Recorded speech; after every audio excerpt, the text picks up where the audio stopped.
Hello, everyone. Welcome to yours and my favorite part of the week. That's right, it's your online social psychology course, and I'm here to walk you through the hottest topics in thinking about people and events. With that said, let's jump into it. There are four ways we make sense of the world, which we will cover in this chapter. We rely on our ability to recall past events, memory. We make causal attributions. We engage in counterfactual thinking. And we form impressions of others on the basis of limited information. Throughout this lecture, we will walk through each of these four alongside other constructs as well. There are a couple types of memories we will focus on. The first, short-term memory. This is information and input that is currently activated. And long-term memory, information from past experiences that may or may not be currently activated. If you're having trouble remembering a name, or you forgot a name, there could be multiple reasons why you forgot a name. You may have been distracted when the name was mentioned and lacked the attention needed to encode the information. You might not have been motivated to consolidate the name into long-term memory, intended to repeat the name to yourself a few times to remember it, but you forgot to do so. That is, you had a lack of rehearsal. Memories are hypothesized to be formed through kind of a four-step process, and that is encoding, rehearsing, consolidating, and retrieving. Information that is actively rehearsed or is otherwise distinctive, goal-related, or emotionally salient gets consolidated or stored in long-term memory for later retrieval. Now, there are different theoretical forms of memory that we will not discuss in this class, such as working memory, and there's kind of a debate among the nerds. What the difference is between working memory and short-term memory does not matter for the purpose of this class. So for our purposes, short-term memory, just memory that is currently active, that is being thought of. And long-term memory, memory from the past, which you may be thinking about in the moment, or you may not be thinking about in the moment. And as stated, there are multiple ways for reasons why you forget something. You may have lacked time to rehearse the name in your head. For example, if we're talking about a name, you may not have been motivated to remember a name. You're like, yeah, I'm never going to see this person in again. Who cares? It has little emotional salience for you and not really connected to your goals. So you just move on with your life and you end up forgetting. Or you're distracted. You had divided attention. You're at a long party, whatever, and you don't get to fully even maybe hear the name or have sufficient directing cognitive resources in an effort to encode that information. But the more that information is encoded, rehearsed, manipulating your mind, the more likely you are to take that memory of that person's name, for example, and store it in your long-term memory. Social media and memory. The pervasive use of social media influences abilities to encode experiences and retrievable memory tasks. Participants in one study watched a TED Talk, that is an educational video lecture, and in another study, they recruited participants visiting a museum. Some participants were told to use social media to share their experiences and told other participants not to use social media. Both groups of participants immediately after the experience and a week later, the researchers assessed the memories of their events. That is, the participants' memories of the events at the museum or the TED Talk. Those who had used social media during their experiences showed poorer memory for the event than those who did not. Similar memory impairments have been found to occur if people take pictures of the events they experienced in a 2017 study. Dividing attention between that selfie and experience may impair your ability to recall that experience. So what this research suggests is that social media divides your attention. And by dividing your attention, you are kind of allocating less resources to encoding that memory, rehearsing that memory, and kind of interacting with the world around you. Thus, kind of that divided attention decreases the ability to remember the things you did, just having less opportunity to encode and rehearse the information at hand. So kind of a lesson. Pictures can be fun, great thing, but continued use of social media, taking all those pictures, can actually, research suggests, impairs your ability to actually remember what took place. Also, a greater lesson on why you shouldn't text and drive. Divided attention decreases your ability to not just memorize things, but kind of perform well at the task at hand. So how do we remember? Memory is a reconstructive process. Information retrieval is influenced by biases, schemas, motives, and goals. It's easier to remember schema-consistent information. When we are very busy or unmotivated, we primarily attend to and encode in memory information that fits our current activated schemas. And what are schemas as a reminder? These are kind of mental structures which contain and are kind of influenced by previous experiences, previous knowledge, and kind of associations with a concept. And that's very abstract. We're going to get to more specifics momentarily. But for now, good enough. And circling back around to that first bullet point, this is an important point. Memory is not like a computer. It is not like a thing you just type into a computer and then you download the same memory. It is not like that. Memories are reconstructed, which is evidenced by many examples, but you can imagine two people at the same exact party and remembering the party a little bit differently, or you remember the same party yourself differently 5 years later. This is, again, because the brain is not like just a supercomputer of code that you can download and upload to. They are memories, and all cognitions really are influenced by biases, schemas, motives, and goals. Returning to the third bullet point, information that is highly consistent with schemas may be processed more thoroughly. Such information often grabs our attention and forces us to think about how to make sense of it. If you go to a funeral and someone starts tap dancing on a coffin and cursing out the dead, it will violate your script for such an event, and you'll probably never forget it. So, kind of as stated, it's information that is consistent with kind of that schema, that kind of cognitive structure, that expectations of a scenario. When we are busy or just not motivated, as stated, we use that schema as a kind of a shortcut. Again, brain often relies on easy shortcuts, trying to get the most while doing the least amount of work. Now, interesting though, kind of in counter to that, information that is highly inconsistent may be processed more thoroughly. So, for example, you go to a funeral, you have certain sets of expectations depending on your religion or whatever. The person that you're there for, whatever it is, wake or some kind of somber music or whatever. But all of a sudden you see someone just like doing an elbow drop, dropping a leg, they're doing the people's elbow, they're spray painting the casket or whatever. All of a sudden, whoa, all this social interaction is violating, it's inconsistent with my schema, my expectations, my associations of behavior I expect in a funeral. Therefore, whoa, this is now very memorable, and maybe I'm going to think about it more, and kind of that repetition contributes to that memory being stored and moving to your long-term memory.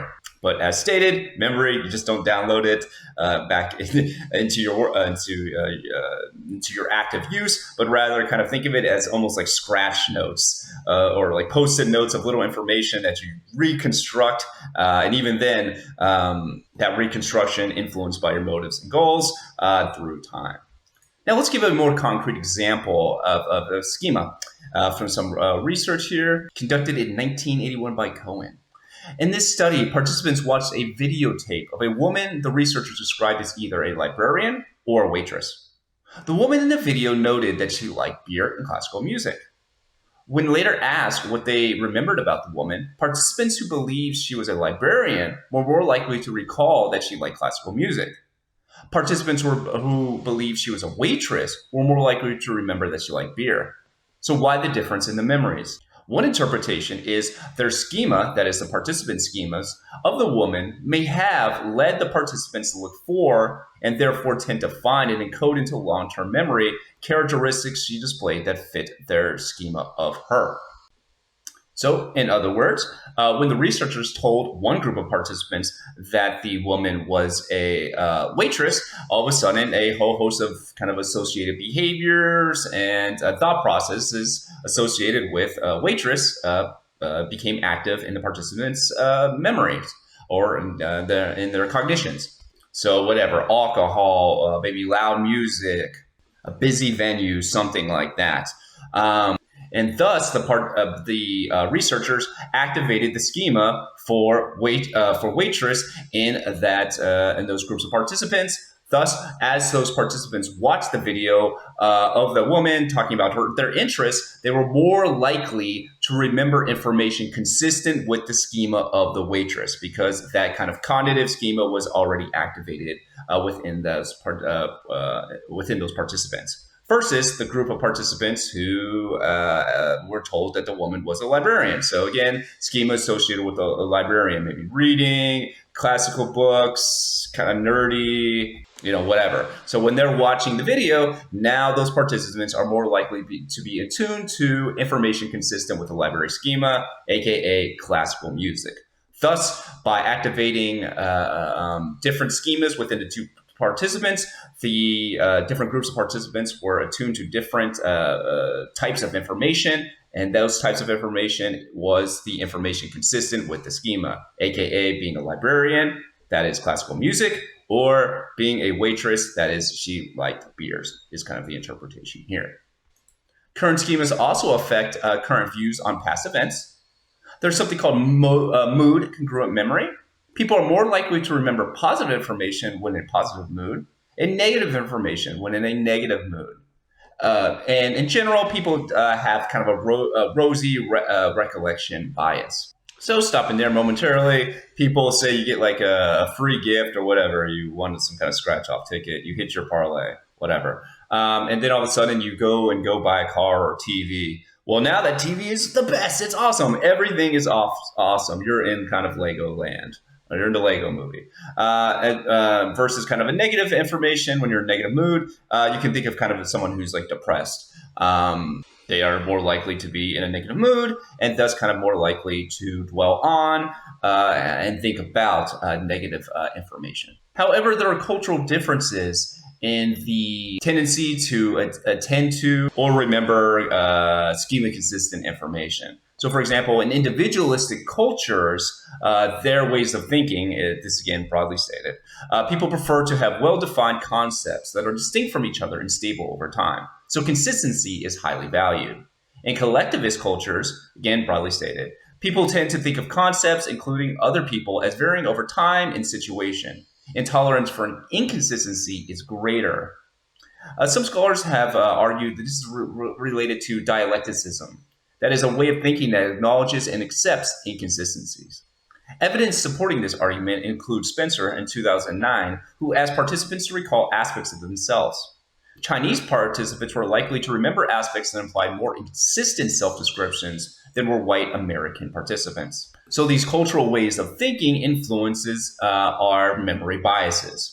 So in the Spencer study, white Americans more likely to describe themselves in very consistent, stable terms. Kind of, again, the idea that you have this personality that's like stable, that you bring with you no matter where you are in any kind of circumstance, again, broadly stated, versus collectivist cultures, much more fluid sense of selves, in group, impacting who you are, the self as a person, and that you can vary how you act, your personality can vary depending on your situation and your relationship to another person. Therefore, when asked to recall information about themselves, these Chinese participants, aka those participants higher in collectivist cultures, more likely to describe themselves in ways consistent with that collectivist culture idea of, again, fluidity within time in situations. So schemas and kind of our memory biases and the recollection of our memories and ourselves influenced by cultural ways of thinking.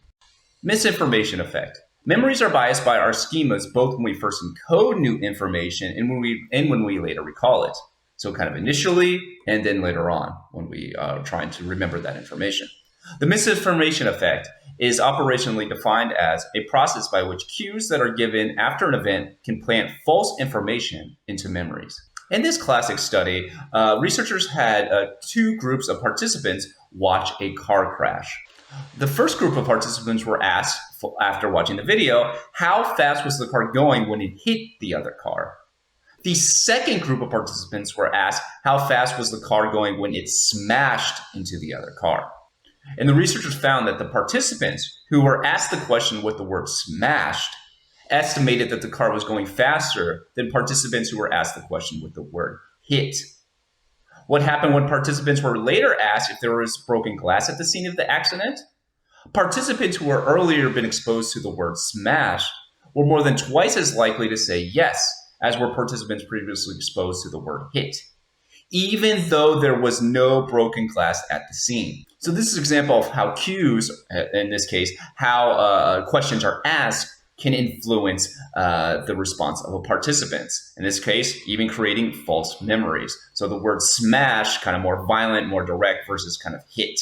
And again, the participants who were cued by the word smash, more likely to say the car was going faster and more likely to say that there was glass windshield damage at the scene, even though there was none in the video provided. So the question theoretically contributing to the creation of a set of expectations associated with the kind of the constructs of hit and smash. Eyewitnesses. Leading questions by police and exposure to information after event can influence inaccurate witness memories. Shaw and Porter in 2015 interviewed U.S. college-age participants on 3 occasions. Researchers mentioned in the first interview a crime the participant had committed as an adolescent. Although the participant had not actually committed the crime, the investigators claimed that the information had come from the participant's parents. While making this claim, the investigators wove in some details the participant had actually experienced as a youth. So whatever, you went to this elementary school or something like that. At the first interview, none of the participants recalled such an event having occurred. But by the third interview, 70% of participants falsely remembered having committed a theft or an assault at about age 12. About 25% of exonerations involve false confessions. Repressed memories of childhood sexual abuse can also be falsely reconstructed.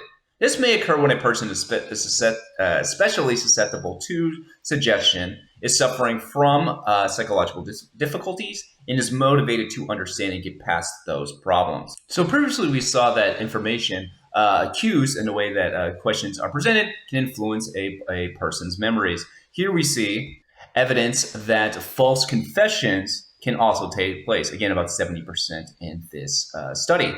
And this is not just in the laboratory setting. We see about 25% of exonerations involve false confessions. So people falsely confessing to a crime they did not commit. And a big way that people get these kind of convictions overturned now is kind of DNA evidence, including people on death row. Dozens of people have been cleared after having false confessions by DNA evidence. And there are numerous reasons why that they can take place. And depending on the lens you look at this, some person could just be super stressed out. People can convince themselves to remember something they don't. People confess to something they think, oh, I'll just confess, then it'll be all good, then we can move on. Whole host of reasons, but ultimately false confessions exist. There are also false reconstruction of memories. And the specific memories that are falsely reconstructed also has kind of like historical trends without getting too deep into this. Kind of we had like the 80s, like a sex panic trend, which may be related to other larger things going on in the person's environment. But regardless, point being that a therapist can accidentally contribute to this by asking a leading question, for example. Next, the availability heuristic and the ease of retrieval effect. The availability heuristic can be operationally defined as a tendency to assume information that comes easily to mind is more frequent or common. This can distort many of our judgments. Which of the 2 word fragments listed below could be completed by more words? Well, it's easier to think of words ending in ing than the 7th letter of a particular word being in. So the availability heuristic suggests that participants will be more likely to say the first word, that is the one ending with ing, has more words possible than the second mystery word, that is the one word with an N as the 7th letter. However, actually, both words have the same amount of potential words uses. So there is no difference between option 1 and 2. However, participants are more likely, and people in general are more likely to select option 1 because it is far easier to think of words that come to your mind that end in ing versus thinking, okay, the 7th letter with an N. That is less available to you cognitively. Thus, because it's less available to you cognitively, the availability heuristic contributes to us believing that the second word is less common or a lower frequency. Another classic example is like Shark Week. During Shark Week, there are sharks. It is indeed a week of sharks. And people who kind of get into Shark Week, or at least whatever, see see the commercials. They could be susceptible to availability heuristic by basically overestimating the likelihood of getting bit by a shark or killed by a shark, because that information now is coming easily, more readily available to you cognitively, because you're actively watching Shark Week, or we're just actively watching Shark Week. So if you ask these participants, are you more likely to die of like airplane parts falling from the sky or getting killed by a shark? Well, they're probably going to say shark, but in reality, you're more likely to die from falling plane parts than a shark attack. Next, we have the ease of retrieval effect. This is a process whereby people judge how frequently an event occurs on the basis of how easily they can retrieve examples of the event. This occurs only if a person puts considerable cognitive effort in trying to retrieve the requested number of instances of the behavior. Let's look at an example. Schwartz in 1992 asked college students to recall either 6 instances when they acted assertively or 12 instances when they acted assertively. Participants asked to recall 12 instances of assertiveness rated themselves as less assertive than those who asked to recall only 6 instances. For most people, coming up with 12 distinct episodes is difficult. Much more difficult than recalling only 6 instances of assertiveness. People seem to make the following inference. If I'm finding it difficult to complete the task that is asked of me, that is, recalling 12 acts of assertiveness, then I must not act assertively much. And so I must not be a very assertive person. However, people asked to recall 6 instances ended up thinking they were more assertive than participants asked to recall only 12. So kind of the idea here is, according to this ease of retrieval effect, is that participants who try to recall 12 instances, they can't do so. Maybe they hit 8, maybe they hit 9 on average, just making up this number. So they look at that, that they can only remember 9, and they think, wow, I can't really remember 12 instances, and that number 12 must have some kind of meaning. Therefore, I don't reach 12. I don't remember 12 instances, so therefore, I'm definitely not assertive. Versus someone who's only asked only 6 instances of themselves, they are more likely to be able to do so because 6 is half of 12. Easier to retrieve examples of being assertive. Therefore, people who recall 6 instances, they end up thinking that they are more assertive than what they are. Because now they imagine that number, the scale of 0 to 6, oh shit, I'm at a 6? 6 out of 6, that means I must be really, really assertive. So therefore, the ease in which I retrieve that information is being used to judge how frequently an event occurs, or AKA how frequently I am assertive. So the extent to which we can remember specific events influence the belief of the frequency of that behavior occurring. So the more, or I should say, the easier it is to remember instances of being assertive, the more likely you are to believe you assertive. And you can manipulate that by asking people 12, 6, 1, 100, whatever. Inferring cause and effect in the social world. People tend to perceive actions in the world in terms of cause and effect. In viewing these shapes, subjects perceive the scene as one triangle pushing the other out of the room. So look at the figure to the right-hand side. Basically, people will look at this and are more likely to give some kind of social meaning. The triangle is performing some kind of action for whatever reason, and the capital T triangle pushed out the lowercase t triangle in the C circle. These are, for the gen psych kids out there, the Gestalt principles. But ultimately, people tend to perceive the world in terms of cause and effect. However, on the term paper, do not write cause. That is not a thing that is basically ever measured in psychology or social science in general. But nevertheless, we often think in those terms. So what are some basic dimensions of causal attributions? Well, people often explain events in terms of particular causes. Causal attribution is an explanation that people use for what caused a particular event or behavior. Causal attributions vary on 2 basic dimensions. The first, the locus of causality, that is internal, which means behavior attributed to the actor, or external, which means the situation. Instability is the other dimension. The stability can either be stable, that is short, or unstable. Example would be effort. So our dimensions, we have this locus of causality, aka what is causing the behavior. So say your best friend is being an asshole. They're just being a jerk to you all day, and you have to make a decision. Why is that person being an asshole? Well, locus of causality, you can say internal. So you can say, oh, that it's because my friend is an asshole. Or you can say external. Well, my friend is stressed out about their job, their relationship, school, whatever, and therefore is acting like an asshole. Or you can imagine your friend, you're watching your friend try and dunk a basketball and they can't do it. Well, why can't they do it? Well, looking at the stability dimension, it could be a stable attribute, aka your friend is too short to dunk a basketball. It ain't changing. Like the future behavior, the future outcome is going to be consistent.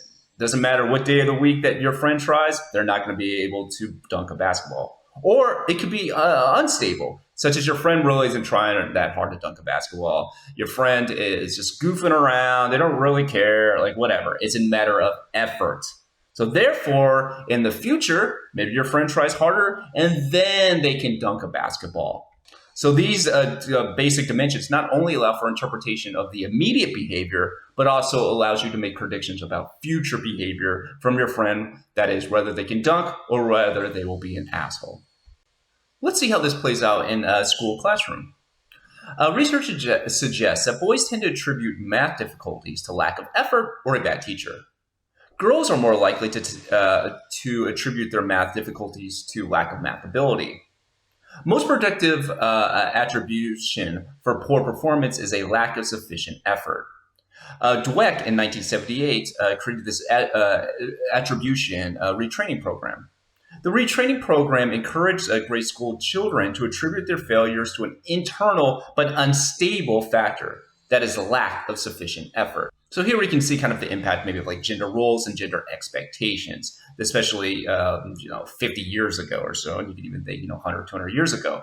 That is kind of an expectations that boys will be better at math and girls will be poor at math. And thus those kind of expectations contribute to how children attribute their school performance or their math performance. And Dweck's big thing was trying to train students to attribute poor performances in any kind of a subject or specifically math to an internal, so a locus of control, internal, yourself, but unstable factor, aka something that can change in the future, that is effort. So increase effort, and then you have a higher probability of performing better in the future. So that is something that is changeable, something that you can control in the future, and it's not just that you lack some innate math ability or whatever.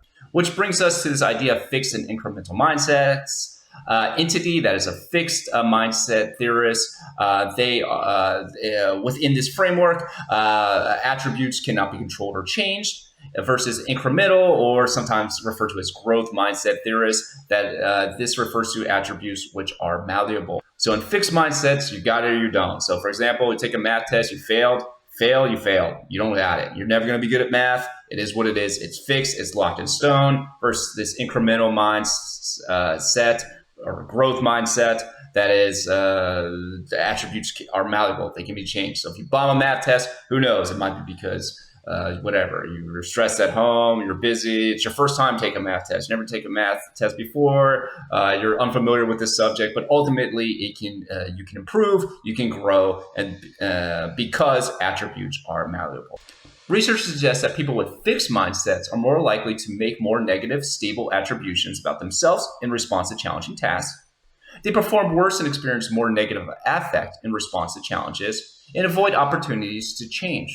And this makes sense on many levels, because if you believe that your mindsets, your abilities are fixed, they cannot change, you're good at math, you're not good at math, there's no point on keep trying to perform math, because you're just going to get information that confirms that you're bad at math. So why do you want that information? Instead, what you're going to do is to attempt to kind of avoid those situations where you are reaffirmed that you are garbage at math. Does not feel good.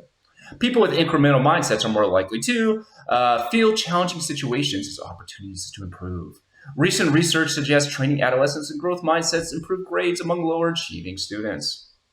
Holding an incremental mindset can increase probability of blaming others for their chronic shortcomings, however. It can also increase odds of helping others improve. So like all these constructs, they can go either way. There's not often, and typically there's not the magical construct. So for example, if you believe that or have like a growth mindset or something like that, and you watch someone failing in math or whatever it is, one interpretation that you can have is, well, that person is not trying enough. They individually are not putting in the effort, while maybe ignoring situational factors that may be contributing to that person performing poorly at math. Maybe, beyond like any learning disability or something like that, but with some kind of low income household, housing instability, whatever it is that's going on in their lives, which can be contributing to that person performing poorly. And instead, you are kind of blaming them. And a recent meta-analysis found a weak effect size of growth mindset, and this is consistent with most things in psychology. Just because something is correlated does not mean that correlation is strong. Things can be significantly correlated. However, the correlation itself can be weak. That association exists, but is not that strong, maybe not the principal driver of a behavioral outcome. And this, again, is consistent with psychology because development were influenced by a ton of different things. There's not just one factor in general contributing to a developmental outcome. Thus, always kind of be skeptical of this magical new construct that explains all your behavioral outcomes, because that's not how development works. We are impacted by many different factors, and many of the most hyped pop psychology trends of the moment are typically weak effect size. Again, significantly correlated, but the strength of that correlation is relatively weak. Automatic processes in causal attribution. When you ask people why some social event occurred, they can usually give an opinion. However, research suggests that people often don't put much effort into thinking about causal attributions. Most events in our daily lives are expected.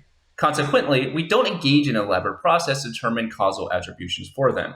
People make a concentrated effort primarily when they encounter an event that is unexpected or important to them. So as we talked about, as we walk through the world, most things are going as expected. People are walking down a sidewalk. They're not walking backwards. They're not walking on their hands. People are driving. They're going on green, usually. They're stopping on red most of the time. People are waiting in line at a cash register or something like that. But ultimately, these things are expected, and we're not really trying to think through an elaborate kind of a process to determine why a person is doing those things, because you always encounter them in your daily environments. Kelly in 1973 argued that causal schemas come from two primary sources. The first, personal experiences. So, for example, your parent who has a cup of coffee every day before work pours himself 3 shots of vodka. You're more likely to think through the causal attribution. Why? Because all of a sudden, your expected behavior of your parent has been violated. And now it's like, whoa, something's different here. Why is that different? I have to think this through now. Now I'm going to elaborately try and figure out and give a causal attribution to why my parent is drinking vodka instead of coffee at 6 a.m. In general cultural knowledge. Traditional Trobriand islanders wouldn't be surprised at a man building up a large pile of yams in front of his sister's house and leaving them to rot. In that culture, this behavior is a way that people enhance their status and would not require any information. However, if you're walking through the suburbs in the United States and you see that, you would be quite confused, and some weirdos probably on Nextdoor would maybe call the police. Why? Because it is violated their expected behaviors of other people in their daily life. So when events don't readily fit a causal schema, that is a theory we hold about the likely cause of that specific kind of event, we rely on what is salient or highly accessible, such as the top of the head phenomenon. So we can look at a person and say, oh, that person is just like that because they live in the suburbs. Or that person is just like that because of their gender, their race, their sex, their political orientation, whatever it is. So you're more likely to use that top of the head phenomenon when an event does not fit your causal schema. Next, correspondent inference. When people observe an action, people tend to attribute to that actor an attitude, desires, or trait that corresponds to the action. For example, someone accidentally drops a personal item. A different person picks it up and hands the item to the original owner. We can attribute a type of prosocial behavior to the person who picked up the pen and returned it to the original owner. Correspondent inference is most likely under three conditions. When there's a choice in taking an action, when there's a choice between two courses of action, and then there's only one difference between the choices, when someone acts inconsistently with a particular social role. If a contestant in a game show wins a car but barely cracks a smile and simply says, "Thank you," you would be likely to infer that she is not an emotional expressive person. However, if the contestant who wins jumps up and down excitedly after she wins the new car, you would not be as certain what she is like, because most people in that role would be similarly exuberant. So when we see someone performing an action, we tend to assign an attribute or a trait to that person. Again, a person being helpful, we see them pick up a pen to someone lost, we see them turning in something to whatever, lost and found, we say we are going to apply a trait to that person. That is, they are helpful, they are nice, they are kind, whatever. And we're more likely to do this when there is, again, a choice in taking an action. So you could pick up the pen or not pick up the pen. Two, the choices really aren't that radically different. So either you can just keep walking and not pick up the pen, or you can walk, stop, pick up the pen. So basically the only variable difference is that you stopped and pick up the pen, not like whatever. Not like you are comparing someone who's walking down the sidewalk right behind someone and they pick up the pen or don't pick up the pen towards a person driving on the side of the road. They're not going to pull over and pick up the pen. It's too many different variables. Or when someone acts inconsistently with a particular role. So we have expectations on how people are going to act. So you're on the, whatever, Price is Right. You win, brand new car, woo! Okay, everyone's excited. Just say it's like a $100,000 car. And the person's just like, cool. Okay, well, at that point, you're like, whoa, that's not what I would do. That's bizarre. Well, I wonder what's different about that person. I guess that person is very calm, or that person is very non-expressive, or who knows, whatever it is. But however, if a person wins a car, $100,000 car, and they're like doing backflips or hitting the gritty, whatever, now you're like, oh shit, that's what I would do. Okay, now there's really not information available to you that allows you to identify the traits of that person, because everybody in that situation would be getting like ham, would be going ham, like we want a brand new car. So there's no kind of differing behavior based on your expectations, and therefore you're less likely to engage in correspondent inference. Next, we have the fundamental attribution error. This is a tendency to attribute behavior to internal or dispositional qualities of an actor and consequently underestimate the causal role of situational factors. Jones and Harris in 1967 argued that people demonstrate a strong tendency to attribute behavior to internal and dispositional qualities of the actor and consequently underestimate the causal role of situational factors. If people are likely to make internal attributions to drug addicts, homeless people, and welfare recipients, they're probably more likely or they're probably more supportive of treating these groups harshly and less likely to entertain ways to change environmental factors that contribute to these problems. So you can imagine me and you, the royal you out there, my loyal viewer, walking down the street, and then I trip over a rock and I fall on my face. And then you're like, okay, why did that happen? And you're like, oh, that guy, Daniel, he's never paying attention. What a fool, head in the clouds. Ultimately, you're attributing my falling to some kind of dispositional internal quality of me. Versus, say, then you trip over the same rock and you're like, damn this rock. Now you're blaming the sidewalk, the rock, stress at home, your relationship, whatever. So thus, the fundamental attribution error is that you are this tendency to describe a behavior of other people's as internal, based purely on who they are, versus your behaviors as something more situational. And kind of socially, this can have consequences. So look at someone who's downtrodden in society, drug addict, homeless person. You're like, okay, well, why are they there? And people with the fundamental attribution error or relying on FAE are more likely to state, oh, well, it's because of them. Now, okay, so because it's them, now what's the next logical step on what you should do about it? Well, do they deserve help? Or maybe they deserve punishment, something along those lines. And you're going to focus on changing that person versus kind of changing the potential environmental factors that increase the probability of them becoming an addict or homeless person in the first place. Just an example of many examples of how psychology is embedded in laws, our cultures, and our everyday ways of thinking. They influence how we see the world and consequently how we respond to the world on an interpersonal level and on like a policy and worldview level as well.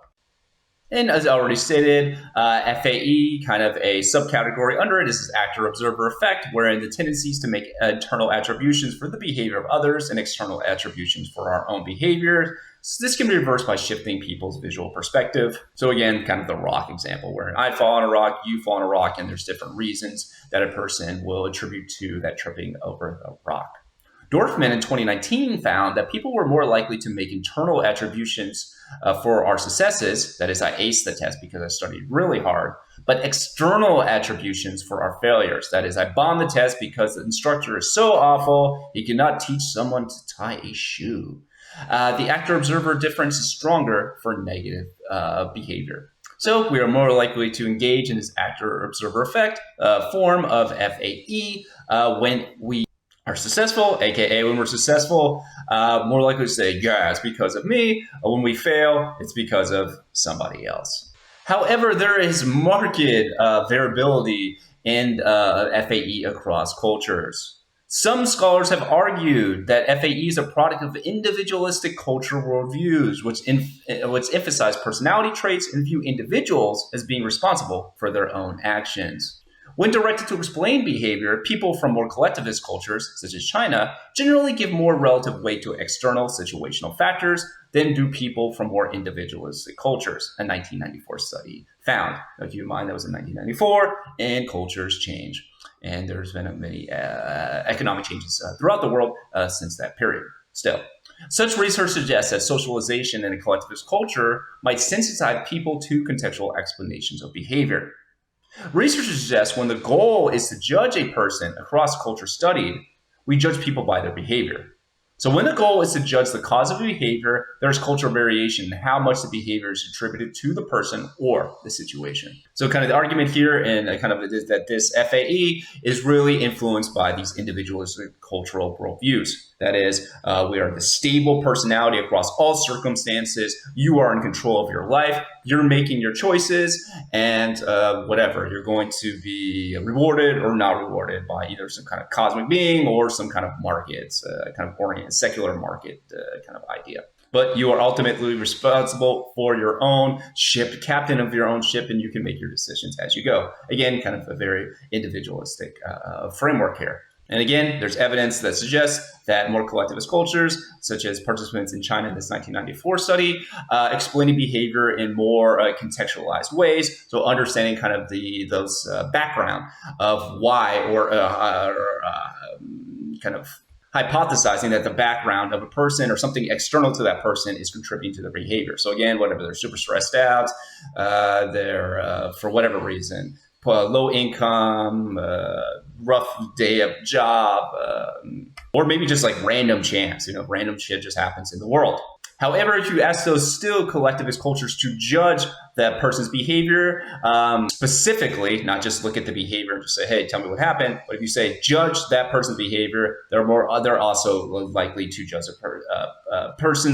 to judge them by the behavior. So if you ask someone to judge a person, they're most likely to judge them by their behavior, regardless of culture. However, if you ask a participant or a person to explain why the behavior occurred, what is the attribution of behavior, how much is it related to the person, how much of this is it related to the situation, that's where you're really picking up these cultural differences.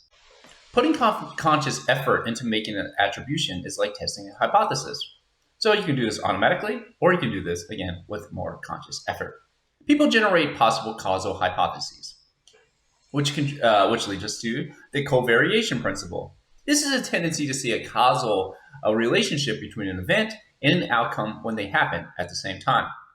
So imagine a dude comes to a party late, a fight breaks out. The question is, who caused the fight? So we have a potential causal factor, that is your friend came to the party and you arrived late. Then we have an outcome, there's a fight, and therefore our Our hypothesis is that our friend started the fight. Those two things happened at the same time. Friend came, fight broke out. What likely caused it? Well, the arrival of the friend, because those two things occurred very close together. They are correlated. It's kind of the idea here. Once we have a hypothesis, we gather information to assess the plausibility of our hypothesis. How much effort we give to assessing the validity of that information depends on our need for closure versus our need for accuracy. So once we have our hypothesis, we're going to try and figure out if that hypothesis is correct. However, the degree to which we do so varies. Sometimes we don't really care if it's that accurate. Sometimes we care if our hypothesis is accurate or not. There are three sources of information for arriving at a causal attribution when accuracy is important, according to Kelly in 1967. That is consistency across time, distinctiveness across situations, consensus across people. Although people often don't seek all three types of information, they more reliably use distinctiveness information than consensus information. The presence of other potential causes can influence the weight assigned to a particular causal factor. So let's look at an example here using the covariation model. And the question is, why did your friend love a superhero movie? So why did your friend love whatever, a TV show, superhero movie? Why did they love True Blood, a show about vampires and humans falling in love in a kind of sexually explicit HBO show?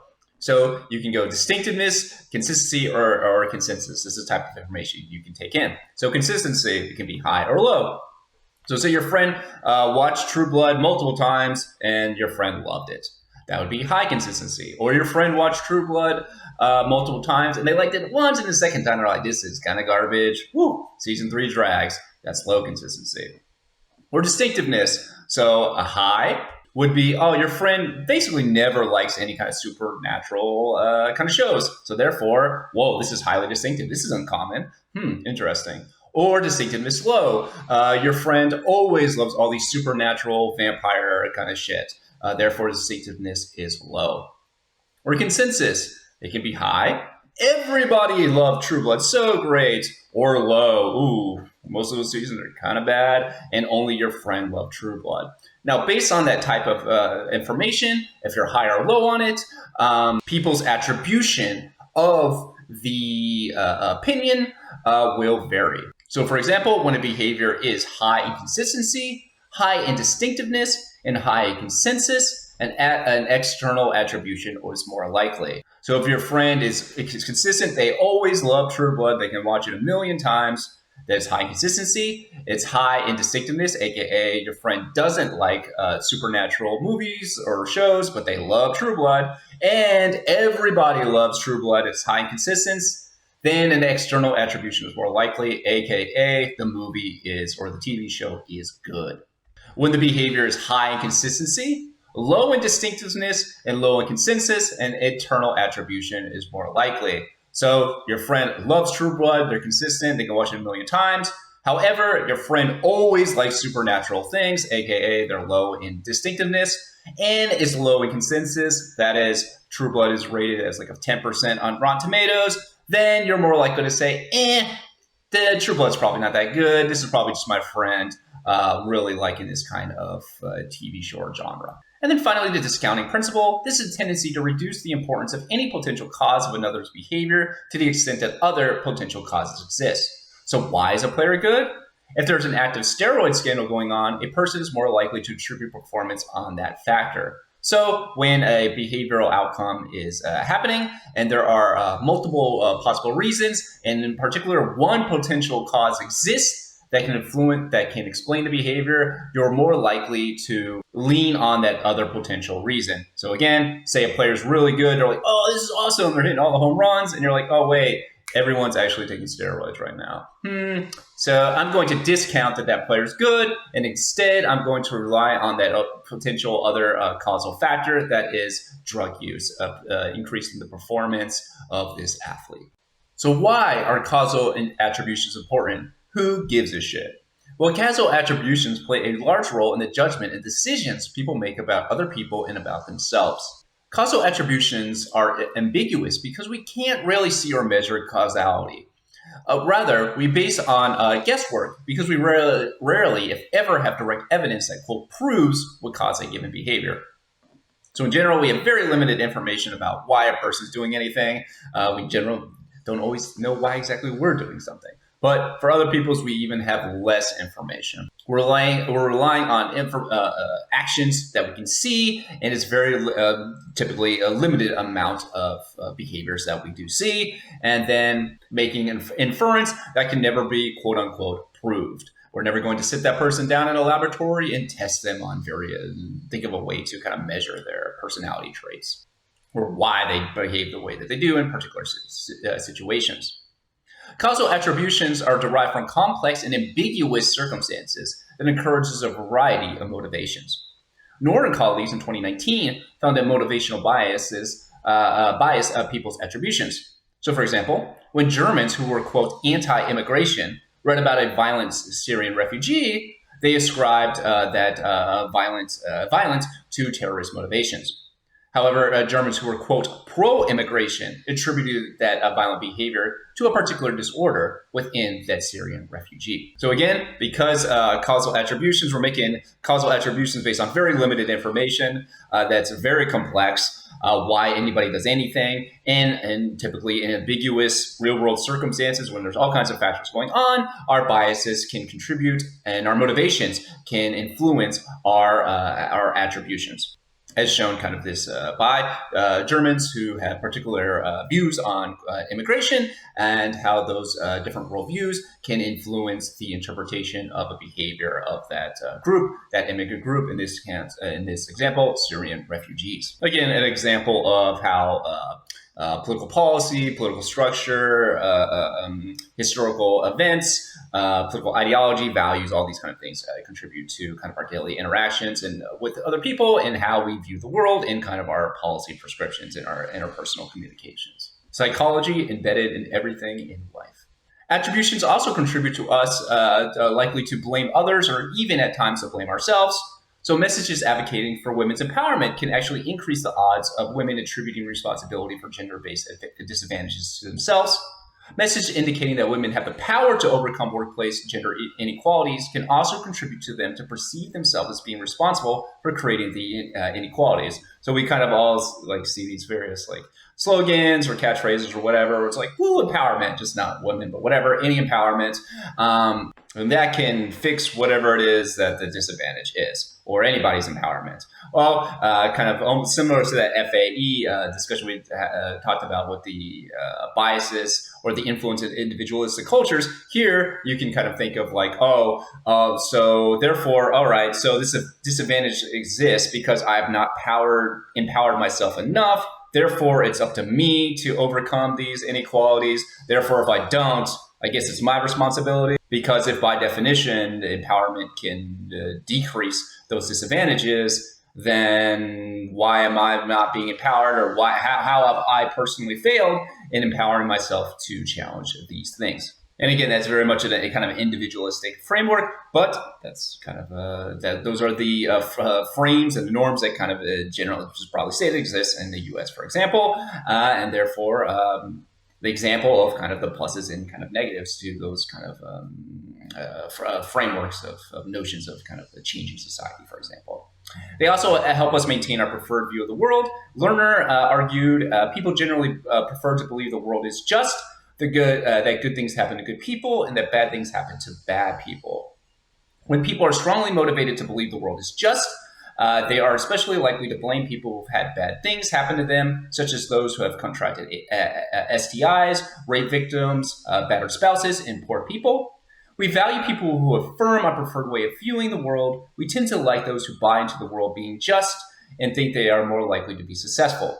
When people proclaim that the world is unjust and has given them a raw deal, we assume they are less successful, even if they are otherwise just as competent as those endorsing just world beliefs. Now, these are especially the case in kind of Western societies. We already kind of talked about this idea in previous chapters of just world theory. The idea is, again, bad things happen to bad people, good things happen to good people. The world is ultimately just. Those people deserved it. So therefore, you can imagine bad things happening to bad people. So poverty or violence happens to somebody. You could say, well, in a just world theory, someone would have kind of high on that would say, well, they deserved it for some reason, or maybe not directly, but they put themselves in those circumstances and they should have seen it coming, and therefore, whatever, it's their own fault or something like that. Or at least they're partly kind of to blame. And when people, and studies in the U.S. has found that when people, even successful people, whatever, maybe me, I don't know. I don't know how successful I am, but whatever, whoever you think of as a successful person, and they're like, hey, listen, the world is kind of unjust and kind of like random. This just world theory is bullshit. Research suggests that people will assume that person is less successful. So it's like, oh, you're only saying that because actually you fail, and now you're saying you fail because something not because of you, but because of whatever, some unjust world. So even the most even successful people, when they say these, make an argument the world is unjust, they are more likely to be perceived as being less successful. Again, kind of evidence that that in some cultures and contexts, that people imagine their context, their worlds as just, as existing, as like laws of nature or whatever, or some kind of cosmic doing, and therefore kind of challenging that the structure of the world can be met through kind of perceiving a person as less successful, or being blamed for things that bad things that have happened to them. They have kind of deserved it on some secular or cosmic level.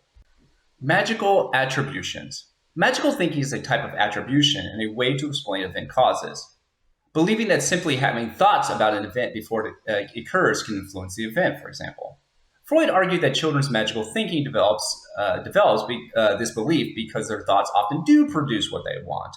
So, stopping here for a second, think of a child, they're like, oh, I'm hungry, and they're whatever, and their toddler brain being like, food, whatever that means, and then they get the food. Or whatever, they're tired, they're like, and then they're crying, and then they go to sleep.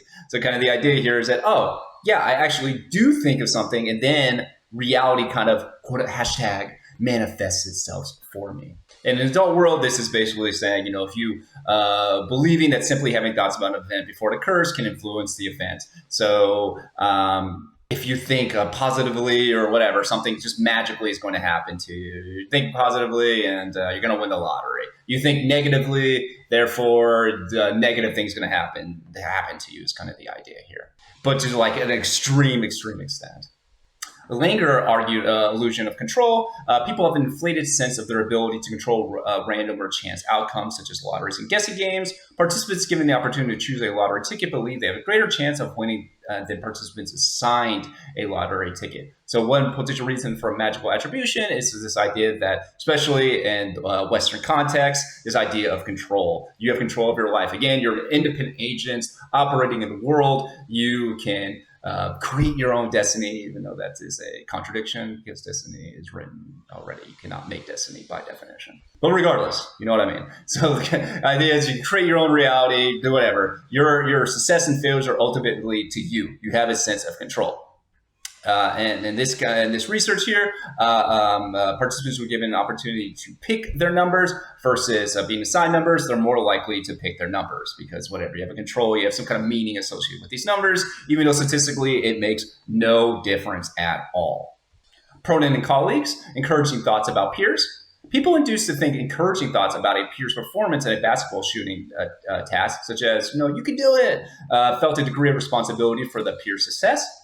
People asked to harbor evil thoughts about and place a hex on someone believe they actually caused harm when that person later complained of a splitting headache. So research suggests that when people are asked to root for their friend or against some other team, they feel some kind of degree of responsibility, even though your thoughts in your mind is not influencing how well your friend is playing football, basketball, or whatever it is, reading, whatever the task is at hand. Your thoughts are not magically making your person perform well or not well. You can root against your favorite, against a team that you hate. You can root for your bets all you want.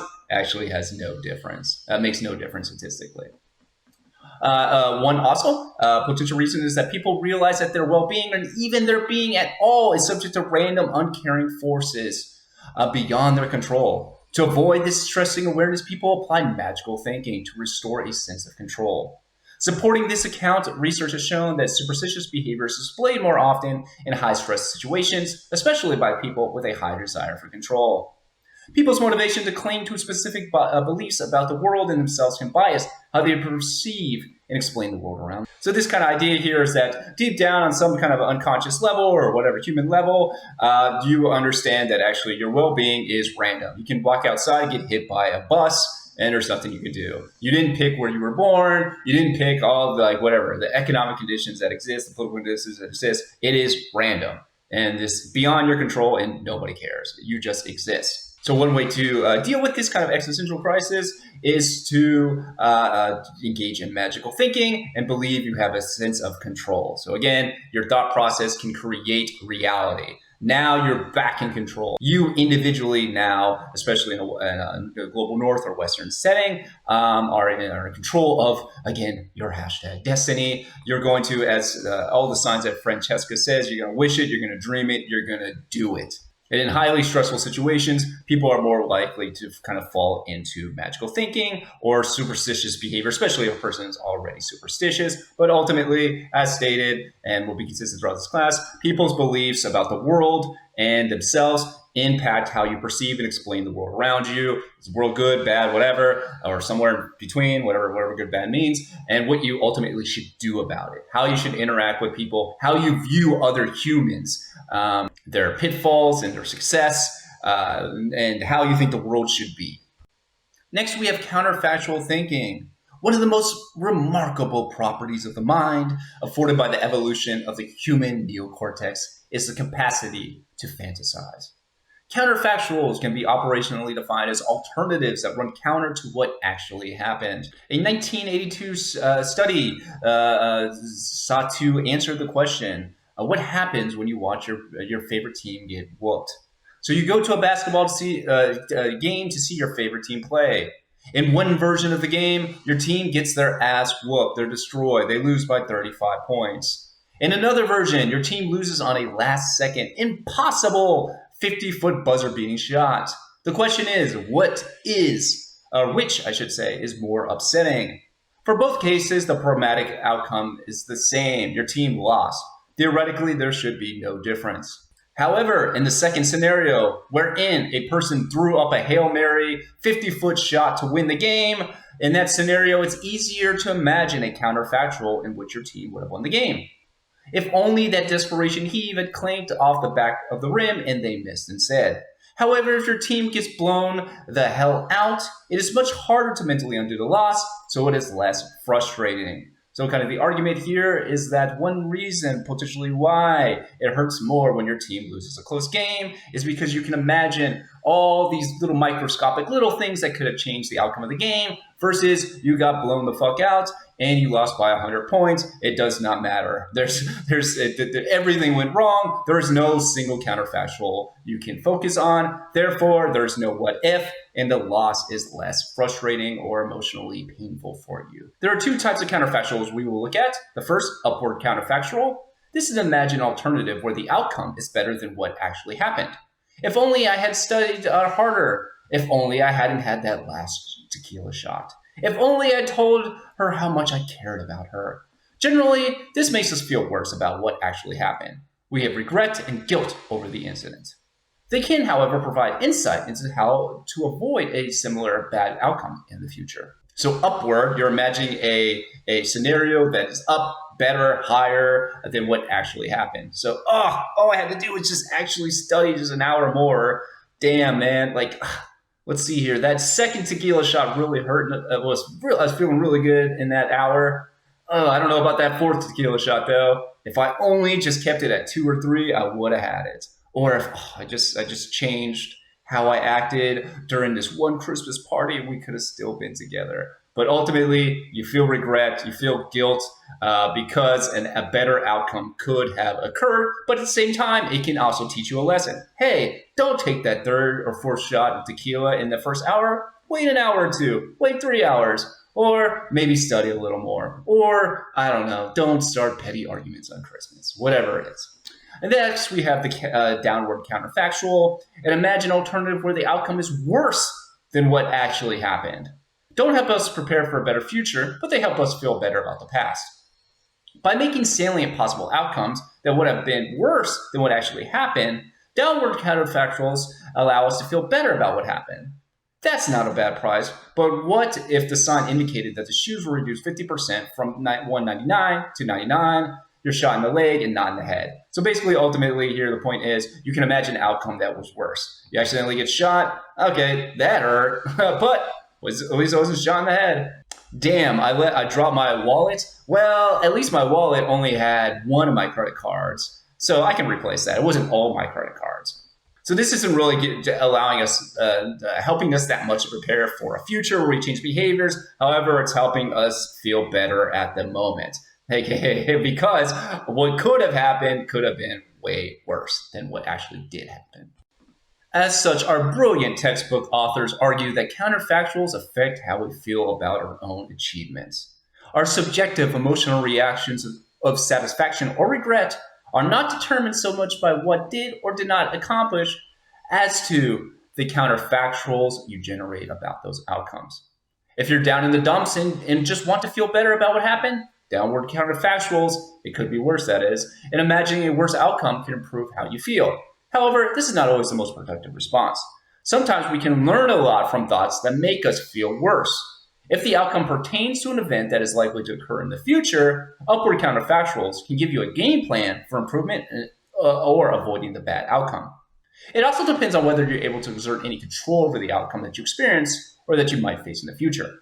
So although downward counterfactuals, again, these could be worse, can make you feel a little bit better, sometimes it's okay to feel bad. We had Inside Out 2, which in my mind is going to be infinitely worse than Inside Out 1. But then again, I'm not a super cartoon person, and who cares? But the point being is that these kind of feeling bad to feeling worse for a moment can be beneficial because it can help. It can teach you how to avoid or at least improve the outcome in the future. So again, you have that third tequila shot, thinking about that thinking it through, using that upward counterfactual. Hey, I shouldn't have had that third tequila shot. Now I puked all night. And you know you're going to go to a party in the future, so now you can plan to drink responsibly, ladies and gentlemen. Now, however, it also depends on the extent to which you can control the outcome. So imagine you're in a shitty living situation, or you work a shitty job, and you basically can't control the outcome. Your boss is an asshole. Everybody treats you badly. There's nothing you can do right now. You're stuck in those circumstances. And you can't really control these future outcomes to the full extent that theoretically can in other circumstances. Or you can imagine a car crash. You're texting while driving, and then your upward counterfactual would be, maybe I shouldn't text. But say you're doing everything properly, you're minding the rules of the road, and then you get smashed into. Well, at that point, you have really nothing you can do. That's kind of the nature of driving. You can imagine a public transportation world, but ultimately, downward comparison, hey, at least I didn't die, could be useful, or whatever. Imagine some kind of alternative means of transportation, I suppose, since every single person is texting while driving anyway. Of course, exaggerating, this YouTube video does not endorse texting while driving. Counterfactuals are processes of remembering, of forming impressions of others, and or generating causal attributions, all have important implications for the way humans feel towards the past and how they will act in the future. This can help or hinder your efforts to regulate actions. So, as stated, these counterfactuals, these causal attributions impact the way we see other people, the way we see the world, and has implications on how we interact with the world, other people, and our political, economic, cultural beliefs. Which, in return, our society has these, and they're embedded in our laws and our expectations of what humanity is and what they're capable of being, and the causal attributions of their behaviors are literally embedded in all our laws and our norms, which, again, change through times. It's the beauty of of everything being social constructs. Perceiving physical attributes. Human brains are highly attuned to quickly recognize certain people characteristics of other people, or I should say certain physical characteristics of other people, including age, sex, and relatedness. Researchers propose that some of these systems may be universal across the species, i.e. innate. I put innate in quote because some scholars argue there's no such thing or that it has no meaning, so got to shout them out. But ultimately, we are very quick to understand the age of a person. We understand the difference between a 100-year-old and a toddler, for example, which can allow us to attribute certain causal attributions or just interpreting their behavior and have certain expectations about how those people act and how we should treat children or older adults, which again varies by time. Read the Mother Goose stories, which are actually just really stories of just like scaring children and torturing children, because I think it was a good idea of how to parent. But I digress. Impression formation. There are two ways in which humans form impressions of others that we will review. That is impressions from the bottom up. These include gathering individual observations of a person in order to form an overall impression. Thin slices, that is reasonably accurate impression formation in only about 30 seconds. So kind of looking at a person and getting a reasonable, quick and dirty explanation of who that person is, reasonably reliable. In theory of mind, a set of ideas about thoughts, desires, feelings, and intentions of others. So we're using these small pieces of information, piecing them all together and giving an overall impression of that person's goals, their traits, their attributes, whatever. And the negativity bias refers to that some scholars argue that we are more likely to be attuned to negative information than positive information. So we weigh negative kind of interactions more than positive ones, with the theoretical explanation being negative bias serves to kind of alert you to potential dangerous things in your environment because they are a threat. And also kind of the idea that most of the time people are engaging in just neutral or good behavior. They do what you expect them to do. So when they do something like crazy negative, which you perceive it to be, that stands out and it draws attention. It draws your attention. The next is this argument called mirror neurons. That is, certain neurons that are activated both when one performs an action oneself and when one observes another person perform an action. However, these original findings are highly debated now. Most researchers have actually moved beyond a subset of mirror neurons to a kind of complex mirror mechanism or sets of neurons, or maybe all neurons. And this idea of the broken mirror theory of autism has found to lack evidence. So the classic mirror neuron thing is like, oh, you see someone get injured, then parts of your brain get activated that are related to whatever physical pain or something like that. However, this kind of very high, especially like mid-2000s, have fallen off in neuroscience research. Had to do it for the neuroscience people out there. Go present information that is, or I should say, challenges that argument. And I would say at least half of the, just kind of estimating here, but at least a massive chunk of neuroscientists or neuro research kind of disputes kind of this original idea of mirror neurons. With very close colleagues of mine at very high-ranking universities in the world, basically arguing that it's kind of complete bullshit. But regardless, the thing is, it is contentious. This is not kind of like, oh, this is settled mirror neurons kind of thing. No, this is debate, and it's kind of moving away. The consensus is moving away from kind of this initial understanding of mirror neurons. And also, you see these mirror neurons with the kind of autistic researchers or kind of using kind of this potential biological mechanism to explain the behaviors of autistic people, including the broken mirror neuron theory, aka their mirror neurons don't work, therefore they engage in like antisocial behavior. And you also see this with theory of mind. Autistic people lack theory of mind, therefore they act like weird or antisocial or something along those lines. And again, this has also been pushed back against heavily, especially during the last 15 years. Basically, a whole new sets of autistic researchers who are autists themselves or researchers who aren't autistic, who have different theoretical views of autism, kind of challenging this classical view and pushing back very, very hard against it. So, for example, there's meta-analysis of theories of mind of autistic people, and basically these meta-analysis has found that there is no evidence that autistic people lack theory of mind. There's also people that basically argue there's no such thing as theory of mind, or even what theory of mind is. Which gets to the point that although we present in this book can sometimes read as like this, it leads to this, and that's just what it is. There are different competing schools of psychology that argue and have different interpretations of results. It is always kind of important to keep some of that skepticism in mind, because the big changes can happen in the field, especially these kind of neurological resources that often kind of fail to replicate, as many things do in psychology or social science research, but it's also neuroscience research as well. So if you're interested in kind of alternative views of autism, challenging kind of what's described as kind of demeaning, alienating language about autism, a lot of good research. Damian Milton would be a good place to start. So to check out these kind of alternative views and alternative theories of autism. Next, we have impression from top down, using preconceived ideas and schemas as the basis for impression formation. They include transference. Let's suppose you meet someone for the first time at a party, and your first thought is that this person bears some resemblance to your favorite cousin.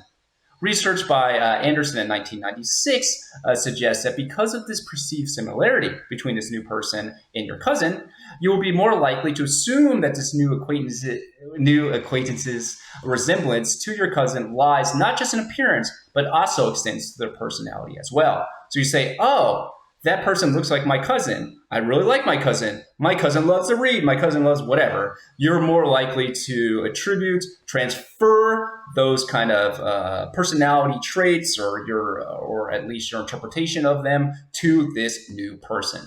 We also have false consensus. Even when a person we meet doesn't remind us of someone specific, we often project onto him or her attitudes and opinions of ourselves. Validating for our worldview and self-worth to believe that others think and act the way we do. When we feel under attack, we're motivated to think that others share our viewpoint and validate our actions. Teenagers who engage in behaviors that might be bad for their health overestimate the degree to which their friends are engaging in the same behaviors, according to a 2005 study.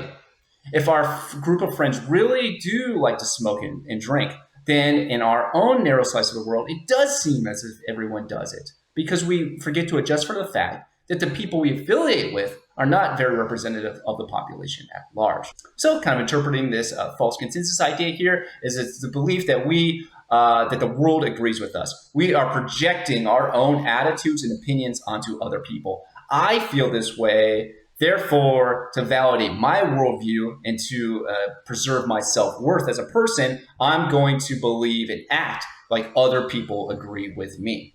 So the classic example is like a couple students in a class getting together and being like, oh, I hate this class, I hate it, and this is why we hate it. And then they go to the teacher and are like, all right, I've been talking to other students and say it's them and a couple of their friends, and everybody thinks this way. And it's like, okay, actually, it's just your little friend group, and then you're projecting that onto every single other person because whatever, you're performing poorly in the class or whatever, the teacher you think is being mean to you or something along those lines. But that serves as kind of a protective mechanism. It validates your worldview, your feelings, your self-worth. You also see this again with teenagers overestimating the degree to which their friends are engaging in the same behavior. So if they're smoking or drinking, they're like, oh, everybody does it, which so in some cases is kind of correct because everybody to them means just their immediate friend group. And of course, we're going to select friends in general who are more likely to engage in similar behavior as us. So yes, their world does. Everybody is doing it, but everybody in their world is like whatever, a dozen people or something along those lines, and they forget that their friend group is not representative of the general population. They're again taking their friend group in themselves and then projecting it forward to the rest of the world to justify their self or their worldviews or their actions. And then we have implicit personality theories, which brings us to Ash's 1946 study. So who do you think is more generous, wise, happy, sociable, and popular? Bob or Jason? Look at the table on the right-hand side. Ash found that some traits are more central than others, and the more central traits affect our interpretation of other traits that we attribute to a person. So as stated, some traits are more central than others to overall impressions. For example, warm versus cold.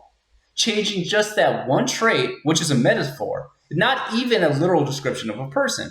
Bob won't radiate more heat than Jason, for example, greatly altered the overall impression of them. Combined with warm, intelligence was viewed as wise. Combined with cold, intelligence was viewed as shrewd. Warmth and coldness are considered central traits that help organize overall impressions and transform interpretation of other traits ascribed to a person. So jumping back momentarily on the table, you can see that the only difference between Bob and Jason is this difference of warm and cold, which again are not literal traits. One person is not Arctic, at least to my knowledge. However, that combination or that difference between warm and cold can make other personality traits, such as intelligence, be viewed differently. One, viewed wise, positively, and shrewd, generally negative connotation. These are central traits, therefore, this warm-cold, that impact our overall impression of a person. There's also assumptions of cross-situational consistency. If you have a roommate who is neat and organized in your living quarters, you may infer that that person is also a conscientious student or worker. However, research suggests that conscientiousness at home often does not extend to the classroom or job. So basically, what this is arguing, this assumption of cross-situational consistency, you are with your friend or a peer or a colleague, whatever, in one circumstance, maybe as a roommate, and you say, oh, that person is clean. Therefore, I'm going to assume that they're clean everywhere. They're a conscientious student and worker. But research does not support that. You are you can be clean at home and a complete mess at your job, or a chaotic at job, or clean at your job and chaotic at home, whatever. But we kind of make that assumption based on our personal interactions with a person. Next, we have the halo effect. This is a tendency of social perceivers' assessments of an individual on a given trait to be biased by the perceiver's more general impression of the individual. In other words, if the general impression is good, then any individual assessment of the person's friendliness, attractiveness, intelligence is likely to be more positive. So if we think of a person as good, we are more likely to think of them or assess their physical attractiveness, their friendliness, their intelligence as positive. It is this halo effect. So our one impression is bleeding into this intelligence, friendliness, attractiveness. So maybe the person is actually good, but also they're dumb. But we don't see that because we think that they are, or we're less likely to see that because we have this halo of our general positive view of that person. Therefore, everything is positive about that person. Our last heuristic we will cover is the representativeness heuristic. This is a tendency to overestimate the likelihood that a target is part of a category if the person has features that seem representative of a category. This is from a famous 1973 study, and the participants are presented with this prompt. Jack, a 45-year-old man, he is married and has 4 children. He is generally conservative, careful, and ambitious. He shows no interest in political and social issues and spends most of his free time on his many hobbies, which include home carpentry, sailing, and mathematical puzzles. The participants are then asked, do you think it's more likely that Jack is an engineer or a lawyer? If you're like most of the participants who were faced with this judgment in a study carried out in 1973, you'd pick engineer. But what if you were also told that of the 100 professionals, 70 are lawyers and 30 are engineers? Would that make you less likely to guess engineer? Well, research in 1973 found that the answer is no. In this case, lacking interest in political issues and enjoying mathematical puzzles seems more representative of an engineer than a lawyer. So even though statistically, if I tell you that 70% of the time these people are lawyers and only 30% of the time they're engineers, this representative heuristic, that is, that idea that engineers are maybe not interested in political issues, but they love math, they're careful, they keep to themselves, those kind of behavioral attributes seem to be more representative of an engineer than a lawyer. Therefore, even though the statistical improbability of being an engineer, people will still select and choose that Jack is in fact an engineer, demonstrating that we ascribe certain behaviors to certain professions or social roles, and that they can have an influence on how we perceive people. Stereotypes. We are more likely to use bottom-up processing and less reliance on stereotypes when we are motivated to get to know someone, need to work with someone, or feel similar to someone. So if we feel that that person is similar to us across race, sex, whatever, gender, we are more motivated to, or less motivated to rely on stereotypes. If we need to work with someone, less likely to rely on stereotypes. This is why some scholars, some social scientists argue that one way to reduce racism, sexism, whatever, is put people on within a kind of collective project wherein they work towards some kind of common good, whatever it is at the time. And also, if you're highly motivated to get to know someone, if you're really motivated to know someone, you're less likely to rely on kind of quick heuristics and stereotypes. And we'll wrap it up with first impressions. The primacy effect. Primacy effect is the idea that what we learn early on colors how we judge subsequent information. However, it's important to note that initial expressions can be changed with disconfirming evidence. People, as we said before in previous chapter, are plastic. The degree to which that plastic can be molded shifts through time. However, people can, in fact, change. It is possible. Granted, there has to be, or I should say it's easier under particular historical conditions or certain environmental factors. But the point being, schemas are not locked in, are not 100% determinative and unmovable. One, schemas are influenced by our environment themselves, so we can collectively change schemas, and you can personally change your opinion on someone based on new information. So when people do something that we don't expect, good or bad, good, we can say, oh, that's interesting. That's not common, not something I would expect. Therefore, all of a sudden, you have a new sets of information, which can contribute to a new worldview. And just an example of the primacy effect. In general, who do you think has a more positive, favorable personality? John in condition 1 or John in condition 2? Well, in fact, both of these John Uno and Dos have exactly the same behavioral traits listed. However, the order of the traits are different. John 1 has intelligence as the first trait listed, while Dos John has envious as the first trait listed. When this table was presented to participants, Ash found that participants rated John Uno, that is intelligence, as the first trait, as more positive than John Dos, that is envious John. Again, just some minor evidence of the primacy effect, that is, first impressions can impact people. But again, as stated, people can change. Our impressions of people can change because, again, beauty of social psychology and psychology in general, these are that there's always going to be a social phenomenon associated with these outcomes, and society changes through time. So on that hopeful note, we will leave it there. Thank you so much for listening, and I hope you all have a great week. Goodbye.